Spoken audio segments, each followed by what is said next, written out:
यहाँ पर मैं आपको जो भी कंसेप्ट देने वाला हूँ दोस्तों, ये सभी के सभी exam point of view important है। आपको इसे बिल्कुल भी मिस नहीं करना है। अगर आपने मिस कर दिया तो आपको इस चैप्टर से काफी भारी नुकसान उठाना पड़ सकता है। यार भाई, सबसे पहले तो इस वीडियो को लास्ट तक जरूर देखते रहना। जिस प्रकार से हमने सॉलिड स्टेट चैप्टर को कंप्लीट किया था, उसी प्रकार से हम सॉल्यूशन चैप्टर की भी बैंड बजाने वाले हैं। तो इस वीडियो को लास्ट तक देखते रहना। और हाँ दोस्तों, उससे पहले चैनल को सब्सक्राइब कर लेना भाई। एकदम जबरदस्त कंटेंट लेके आया हूँ मैं आप लोगों के लिए। इससे आप 10 से 15 मिनट के अंदर आप अपने चैप्टर को रिवाइज कर सकते हो। कुछ भी नहीं पढ़ा तो आप इससे पढ़ भी सकते हो।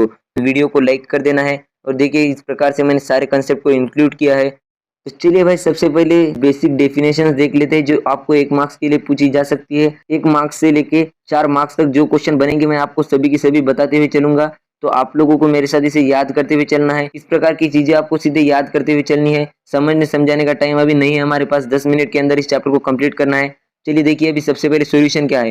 होमोजेनियस मिक्सचर ऑफ 2 और मोर प्योर सब्सटेंसेस, इसी को हम क्या कहते हैं, सॉल्यूशन। सॉल्यूशन क्या है, होमोजेनियस मिक्सचर है किसका, 2 और मोर प्योर सब्सटेंसेस का। तो चलिए अभी देखते हैं सॉल्यूट। सॉल्यूट क्या है, solute is the substance that dissolves in another substance. Solute क्या है, जो दूसरे सब्सटेंस में डिसॉल्व होता है। अभी देखिए, व्हाट इज सॉल्वेंट। सॉल्वेंट क्या है, a substance that dissolves another substance. ये देखिए भाई, एक दूसरे के अपोजिट है। ठीक, यहाँ पर ये एक सब्सटेंस है जो दूसरे सब्सटेंस में डिसॉल्व होता है, और ये जो सब्सटेंस है दूसरे सब्सटेंस को डिसॉल्व करता है। तो यही इसका कंसेप्ट है। तो चलिए अभी आगे बढ़ जाते हैं। मेरे ख्याल से आप लोगों को क्लियर हो गया होगा।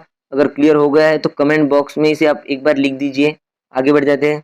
अभी देखिए भाई, ये है टाइप्स ऑफ सॉल्यूशन। है आपको 1 मार्क्स के लिए पूछा जा सकता है। स्टेट ऑफ सॉल्यूट, यहाँ पे स्टेट ऑफ सॉल्वेंट, और यहाँ पर कुछ इसके एग्जांपल्स दिए हुए हैं। ये आपको भाई प्लीज एक बार इस चार्ट को पढ़ लेना है आप लोगों को। इतना तो यार कर लेना आप। बाकी सब मैं आप लोगों को कवर करवा के देने वाला हूँ यार। सिर्फ इतना कर लेना आप लोग, सपोर्ट दिखाना है आप लोगों को। ये एक बार जरूर से पढ़ लेना है। क्या है, फैक्टर अफेक्टिंग द सॉल्युबिलिटी। यहाँ से हमारा मेन चैप्टर जो शुरू हो जाता है। अभी देखिए, फैक्टर अफेक्टिंग द सॉल्युबिलिटी, ऐसे कौन से फैक्टर है जो सॉल्युबिलिटी को अफेक्ट करते हैं। तो देखिए, सबसे पहले देख लेते हैं nature of the solute and solvent. अभी देखिए भाई, nature of the solute and solvent, like dissolve like, इसका मतलब क्या है भाई। देखिए, जो कंपाउंड होंगे, सिमिलर केमिकल कैरेक्टर होंगे जिसके, वो इजीली रेडिली सोल्यूबल होंगे एक दूसरे में। आपको इसमें कुछ ज्यादा नहीं है दोस्तों। देखिए, नेचर बताए गए हैं उनके, जैसे कि टेम्परेचर का क्या इफेक्ट होगा, प्रेशर का क्या इफेक्ट होगा, यही दिया है इसमें। आपको ज्यादा डीप में जाने की जरूरत नहीं है। जो पॉइंट दिए हैं वो आपको याद कर लेने हैं। अभी देखिए, इफेक्ट ऑफ टेम्परेचर का क्या इफेक्ट है। Solubility of the substance generally increase with temperature. जैसे हम टेम्परेचर देंगे तो सॉल्युबिलिटी क्या हो जाएगी, इंक्रीज हो जाएगी। लेकिन जो solubility of the gas in water है, वो क्या हो जाएगी, डिक्रीज हो जाएगी एज इंक्रीज इन टेम्परेचर। जैसे टेम्परेचर इंक्रीज होगा, गैस की सॉल्युबिलिटी जो है वो वाटर में डिक्रीज हो जाएगी। आपको याद रखना है। देखिए, यहाँ पर रिलेशन भी दिया हुआ है, सॉल्युबिलिटी ऑफ गैस। जैसे ही टेम्परेचर इंक्रीज होगा, यहाँ पे इन्वर्सली प्रोपोर्शनल है। टेम्परेचर इंक्रीज होगा, सॉल्युबिलिटी ऑफ गैस डिक्रीज हो जाएगी।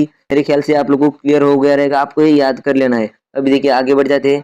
प्रेशर का क्या इफेक्ट होगा। देखिए, pressure has no effect on solubility of solid state and liquid state. यहाँ पर देखिए, सॉलिड स्टेट और लिक्विड स्टेट पर यहाँ पर कोई भी यहाँ पर प्रेशर का इफेक्ट नहीं होगा, लेकिन गैस पर इसका इफेक्ट होगा भाई। जैसे ही हम प्रेशर इंक्रीज करेंगे, वैसे ही यहाँ पर सॉल्युबिलिटी भी इंक्रीज हो जाएगी। मतलब यहाँ पर देखिए, प्रेशर का यहाँ पर सॉलिड और लिक्विड में कोई इफेक्ट नहीं होगा, लेकिन गैस पर इसका इफेक्ट होगा। तो अभी देखिए भाई, ये इंपॉर्टेंट लॉ है, हेनरीज लॉ। आपको ये पूछा जा सकता है, solubility of the gas in liquid is directly proportional to the pressure of the gas और द सॉल्यूशन। यहाँ पर देखिए, रिलेशन याद करना है। देखिए, solubility of the gas in liquid is directly proportional to the pressure of the gas और the solution. इतना ही लॉ दिया है भाई। यहाँ पर आपको इसका यूनिट भी याद रख लेना है। देखिए, यूनिट इतना ही आपको याद कर लेना है इसमें। यहाँ पर देखिए, के एच, यहाँ पर एक कांस्टेंट हो जाता है। कांस्टेंट का साइन जैसे हटेगा, यहाँ पर एक कांस्टेंट लग जाता है। इतना आपको याद कर लेना है। ये भी आपको एग्जाम में पूछा जा सकता है। Exam point of view important है। यहाँ पर मैं आपको जो भी कंसेप्ट देने वाला हूँ दोस्तों, ये सभी के सभी exam point of view important है। आपको इसे बिल्कुल भी मिस नहीं करना है। अगर आपने मिस कर दिया तो आपको इस चैप्टर से काफी भारी नुकसान उठाना पड़ सकता है। वेपर प्रेशर क्या है। वेपर प्रेशर क्या है, it is the pressure exerted by the vapour above the liquid surface in the equilibrium with the liquid at the given temperature. यहाँ पर देखिए, जैसे आप टेम्परेचर देंगे, जो वेपर्स निकलेंगी वो लिक्विड के सरफेस को एक्सर्ट करेंगी। इसी वेपर प्रेशर का रोल्स लॉ देख लेते हैं। अभी देखिए, state the partial vapour pressure of any volatile component of the solution is equal to the vapour pressure of pure component multiplied by its mole fraction. इसकी मदद से आप इजीली समझ सकते हो। यहाँ पर देखिए, पी क्या है, पार्शियल वेपर प्रेशर है।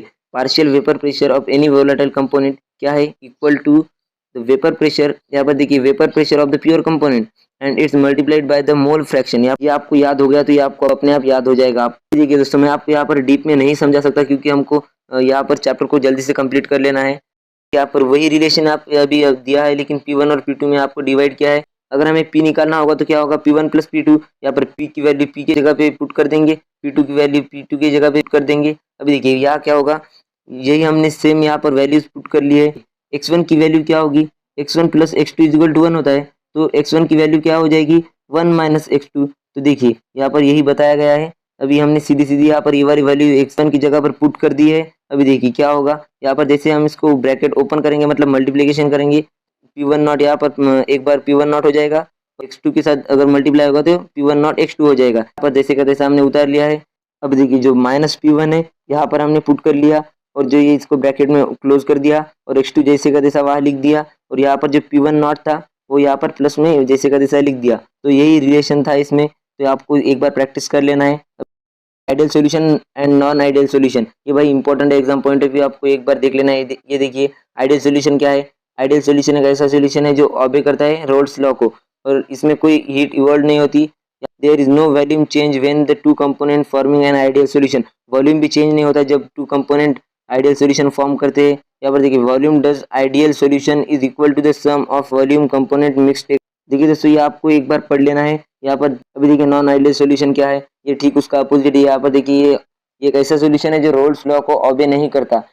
Vapour pressure of the solution can be higher और lower of those pure component, एक तो यहाँ पर वेपर प्रेशर हायर हो सकता है या तो लोअर हो सकता है, इतना ही बताया गया इसमें। अभी देखिए कोल्यूगेटिव प्रॉपर्टी क्या है।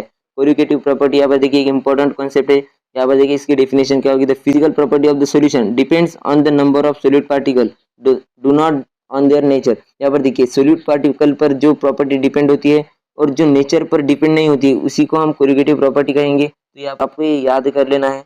अभी देखिए lower vapour pressure, lower vapour pressure क्या है भाई, it is the difference between vapour pressure of pure solvent and the vapour pressure of solvent about the solution. या फॉर्मूले में हमने पुट कर लिया है। लोअरिंग वेपर प्रेशर क्या है, डिफरेंस बिटवीन है, डिफरेंस बिटवीन का क्या मतलब होता है, माइनस की साइन आ जाएगी। Vapour pressure of the pure solvent, यहाँ पर P1 नॉट क्या हो जाएगा, vapour pressure of the pure solvent and the vapour pressure of the solvent about the solution. यहाँ पर P1 यहाँ पर हो जाएगा vapour pressure of the solvent about the solution. यहाँ पर यही बताया गया है। अभी हम इसको सॉल्व करेंगे। देखिए यहाँ पर हमने फॉर्मूला ले लिया, फिर से वही x1 की वैल्यू यहाँ पर पुट कर दी। अभी अभी बताया था मैंने x1 की वैल्यू क्या हो जाएगी, 1 माइनस x2, तो वही वैल्यू हमने यहाँ पर पुट कर ली है। अभी देखिए जब हम इसको ब्रैकेट में ओपन करेंगे तो इस प्रकार से वही P1 नॉट जब 1 के साथ मल्टीप्लाई होगा तो यहाँ पर P1 नॉट हो जाएगा, और जब ये P1 नॉट x2 के साथ मल्टीप्लाई होगा तो P1 नॉट x2 यहाँ पर फॉर्म करेगा। अब ये P1 नॉट x2 यहाँ पर माइनस में है तो इस तरफ जाएगा तो यहाँ पर प्लस में हो जाएगी, और यहाँ पर जो P1 था इधर प्लस में था तो इधर इधर आकर माइनस में हो जाएगा। इस प्रकार से देखिए अभी क्या, अभी देखिए यहाँ पर change in P is equal to P1 nought minus P1 यहाँ पर, तो इसकी जगह पर हम लोग ये वैल्यू पुट कर सकते हैं। हमने पुट कर लिया यहाँ पे। अभी सिंपल हमने x2 को इस तरफ ले लिया। देखिए लोअरिंग वेपर प्रेशर के लिए यहाँ पर एक्सप्रेशन फाइंड हो गया। तो अभी चलते आगे बढ़ जाते, एक बार प्रैक्टिस कर लेना है। अब देखिए एक और exam point of important topic आ जाता है, एलिवेशन इन बॉइलिंग पॉइंट। भाई यहाँ पर मैं जो कंसेप्ट बताने वाला हूँ यहाँ पर एक बार आपको पढ़ लेना है। यहाँ पर मैंने जबरदस्त तरीके से सभी पॉइंट को मेंशन किया है, आपको एक बार पढ़ लेना है, आपको याद हो जाएगा। अभी सबसे पहले इसकी डेफिनेशन देख लेते हैं। It is the difference between the boiling point of solution and that of your solvent. Solvent और सॉल्यूशन के बॉइलिंग पॉइंट का डिफरेंस। भाई सिंपल आपको इतना याद रख लेना है, इससे आपको डेफिनेशन याद हो जाएगी।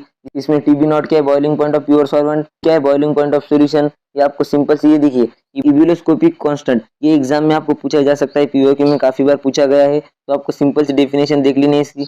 Elevation in boiling point produced by 1 mole solution, यही आपको इब्यूलोस्कोपिक कांस्टेंट बताया गया है। तो देख लेना, आप इसे एक बार पढ़ लेना।